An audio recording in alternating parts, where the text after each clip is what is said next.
기독교는 왜 공산주의를 반대할까?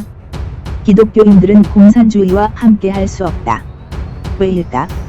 일부 교회 목회자들 중에는 공산주의를 기독교와 비슷하게 보는 사람들이 있다. 그들은 근거로 믿는 사람은 모두 함께 지내며 모든 것을 공동으로 소유하였다. 그들은 재산과 소유물을 팔아서 모든 사람에게 필요한 대로 나누어 주었다. 라는 사도행전 2장 44절과 45절 말씀을 제시한다. 그들은 초대교회의 공동소유를 근거로 주장하며 기독교는 사회주의와 공산주의가 단순히 현대적이고 세속적으로 변형된 것이라고 말한다. 그러나 이것은 틀린 주장이다. 많은 신도가 다 한 마음과 한 뜻이 되어서 아무도 자기 소유를 자기 것이라고 하지 않고 모든 것을 공동으로 사용하였다. 그들 가운데는 가난한 사람이 하나도 없었다. 땅이나 집을 가진 사람들은 그것을 팔아서 그 판돈을 가져다가 사도들의 발 앞에 놓았고 사도들은 각 사람에게 필요에 따라 나누어 주었다.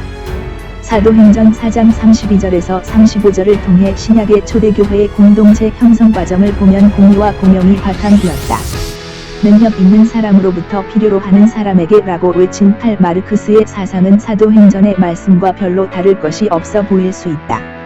그러나 능력 있는 사람으로부터 필요로 하는 사람에게 라는 마르크스의 주장은 능력 있는 사람들로부터 빼앗아서 필요로 하는 사람들에게 나눠준다라는 뜻.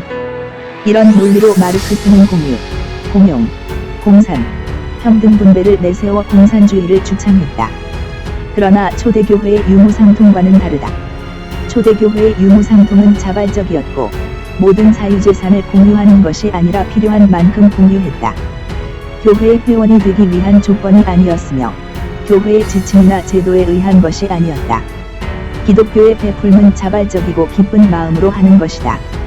로마서 15장 마케도니아와 아가야 사람들이 기쁜 마음으로 예루살렘 성도 중 가난한 사람을 위해 구제금을 마련하였고 고린도후서 9장은 하나님께서는 기쁜 마음으로 내는 사람을 사랑하신다고 말씀하고 있다. 이것은 평등주의를 실현하려는 공산주의처럼 강요된 나눔의 성격을 가지고 있지 않다.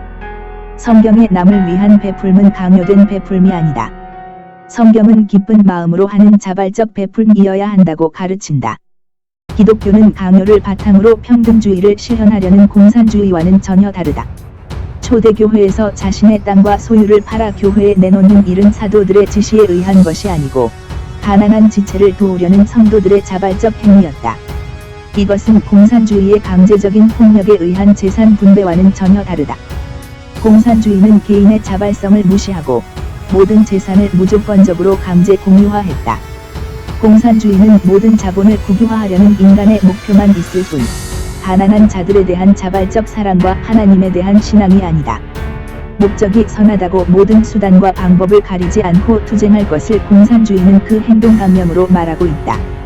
천년의 역사를 가지고 있던 러시아는 왜 공산화됐을까?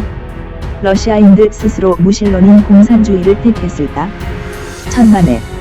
당시 레닌과 공산주의자들은 스스로 무신론주의의 정체를 감추었다. 그들은 단지 러시아를 빈부의 격차가 없는 나라, 농민과 노동자의 낙원으로 탈바꿈시키겠다는 약속을 하였을 뿐이다. 그런데 어처구니없게도 민족 전체가 이 공산주의자들의 약속이 복음주의 교회의 메시지와 비슷하다고 대착각을 하였던 것이다. 1917년 제정 말기 러시아는 귀족과 부유층들이 많은 땅을 소유하고 화려한 생활을 했던 반면 일반 서민의 생활은 비참했다. 당시 러시아 국민들은 공산주의자들이 출연하여 내 것이 내 것, 내 것이 내 것 되는 세상을 만들어 주겠다고 하니 귀가 솔깃했다. 문제는 그것이 사랑의 동기에 의한 나눔이 아니라 강압이 수단에 의한 분배였다는 것이다. 러시아의 공산혁명은 경제 이론의 혁명이었고 부자의 재산을 국가가 강제로 몰수하여 가난한 자들에게 주는 경제 계획이었다. 예수님은 내 있는 것을 다 팔아 가난한 자들에게 주라고 하셨다. 공산주의자들은 부르주아에 대항하는 프롤레타리아의 계급혁명을 한다고 했다. 그들은 가진 자의 것을 빼앗아 못 가진 자에게 분배함으로써 지상낙원을 건설하겠다는 것이었다. 이런 주장이 과연 예수님의 말씀과 비슷할까? 있는 것을 스스로 팔아 가난한 자들에 주는 것과 있는 것을 다 빼앗겨 없는 자에게 전달되는 것의 차이는 사랑과 증오만큼이나 거리가 멀다. 우리나라의 젊은 세대가 국정교과서를 반대하며 프롤레타리아 레볼루션을 외치고 탄핵 촛불 집회의 사람들은 문제는 자본주의라며 사회주의를, 정권 교체가 아닌 체제 교체를 주장했다. 또 중고생이 앞장서서 혁명 정권을 세우자 한다. 정말 당신은 혁명 정권의 뜻을 알고 있는가? 공산 사회주의가 답이라고 외치는 사람들은 중국의 자유화 바람을 보면서 먹고 살기 어려워지는 대한민국의 자본주의를 버리고 차라리 모든 국민이 똑같이 나누어 잘 먹고 잘 살자면서 사회주의와 공산주의를 꿈꾼다. 그것만이 헬 조선을 벗어나는 길이라고 생각한다. 공산당이 얼마나 무서운지 설명하는 보수와 어르신들에게 적폐라고 말하는 젊은이들은 공산주의의 본질을 알고 있을까? 공산주의의 본질은 막시즘과 유물론과 무신론을 기초로 한다. 마르크스 종교는 인민의 아편이라고 말했다. 공산주의는 하나님은 없다는 전제를 가지고 전개된다. 인간의 존엄성은 유물론이라는 전제 아래 무시되고 철저한 진화론적 세계관으로 진행된다. 동물은 단백질과 기름, 인간 역시 본질에서 차이가 없는 물질이라는 논리는 대량학살에 어떠한 죄책감도 주지 않으므로 공산주의 혁명이 일어난 나라에서 대량학살은 어김없이 발생한다. 캄보디아 킬링필즈의 주역 폴포트. 그는 자국민에 대한 20세기 최악의 범죄자이다. 4년간 1700만 명 학살.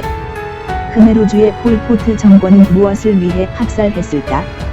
그는 스탈린과 마오쩌둥의 영향을 받아 도시는 부패됐다며 농촌 유토피아 건설에 걸림돌이 되는 존재들을 무차별 제거한다. 폴포트는 노동자와 농민의 지상낙원을 건설하겠다는 명분으로 지식인, 기술자, 글 읽는 사람, 심지어 손이 하얀 사람을 무자비하게 죽였다. 베트남 역시 공산화되면서 약 1000만 명이 숙청살해 당하고 자유를 찾아 바다에 몸을 실은 보트피플로 희생당한다. 소련의 스탈린은 한 사람의 죽음은 비극이지만 100만 명의 죽음은 단순한 통계치라고 말하며 인간의 죽음을 단순한 수학적 통계에 치부한다. 스탈린 통치 당시 소련 내무인민위원회 위원 에조프가 스탈린에게 바친 사형자 명단은 책으로 380권, 모두 4,500만 명이 넘는 사람을 죽인 것으로 알려져 있다. 권력은 총구에서 나온다. 중화인민공화국을 건국한 중국의 마오쩌둥은 문화 대혁명을 통해 7,800만 명을 학살. 자신에게 반대하는 사람은 모조리 제거한다. 조선인민민주주의라고 민주주의라는 이름을 사용하지만 폐쇄적 공산주의 국가인 북한의 김일성은 1953년부터 박현영, 이승엽 등 자신에게 위협이 된 사람들은 숙청제거했다. 6.25 전쟁 다음날 반역자들을 처단하라고 명령함으로 당시 인민군과 좌파에 의해 학살된 수는 약 13만 명에 이른다. 김일성은 공산주의 혁명으로 300만 명의 양민을 학살했다. 공산혁명을 위한 대량학살, 피해 숙청은 아무런 죄책감 없이 자행된다. 독재 정권을 이은 김정일 시대에 들어서도 1997년 조작극인 대형 간첩단 3화조 사건을 통해 25,000명을 숙청하였고 김정은 역시 공개 처형을 수시로 단행하며 공포정치를 이어오고 있다. 이런 공산주의 나라인 북한 조선민주주의 인민공화국에서 기독교는 단순한 선전용일 뿐이다. 기독교와 공산주의는 완전히 대립된다. 기독교는 유신론으로 출발해서 결론까지 오직 하나님인 신본주의이며 공산주의는 무신론의 유물론 인본주의를 바탕으로 한다. 결국 공산주의와 기독교는 세부량립, 같은 하늘 아래 공존할 수 없는 관계인 것이다. 북한의 주장인 연방제를 외치며 사회주의가 답이라고 말하는 당신, 정말 사회주의는 상관없을까? 공산주의가 생산수단과 결과물을 모두 공평하게 나누는 사회라면 사회주의는 반자본주의 입장으로 생산수단의 공동소유를 국가가 통제하는 것이다. 즉 사회주의에서는 국가 소유인 생산수단만을 나누고 결과물은 노동에 따라 배분하는 것이다. 사회주의 사상은 플라톤의 이상사회, 초기 그리스도교, 모어의 유토피아에서 기원했다. 19세기 초 유럽, 마르크스는 생심한 프리에 오웬을 공상적 사회주의라고 비판하며 19세기 중반 마르크스와 엥겔스는 공산당 선언한다. 또 마르크스는 과학적 사회주의를 주장하며 프롤레타리아 혁명, 공산주의 사회의 역사적 필연성을 말한다. 20세기 초반, 1917년 레닌의 러시아 혁명 이후 최초의 사회주의 국가가 등장하고 중국, 동부 유럽의 국가들이 사회주의 국가를 선언한다.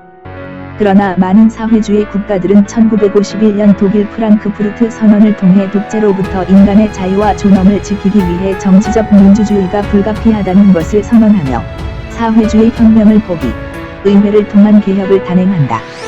사회주의는 이미 현실의 한계를 드러냈다.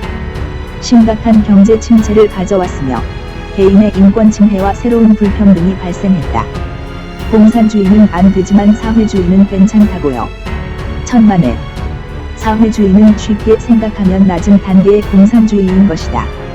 만약 누군가 당신에게 이런 질문을 한다면 당신이 기독교인이라는 정체성이 분명하고 구원의 확신이 있고 성경을 성경대로 믿는 크리스찬이라면 공산주의를 지지할 수 있는가? 답은 앱솔루트리노.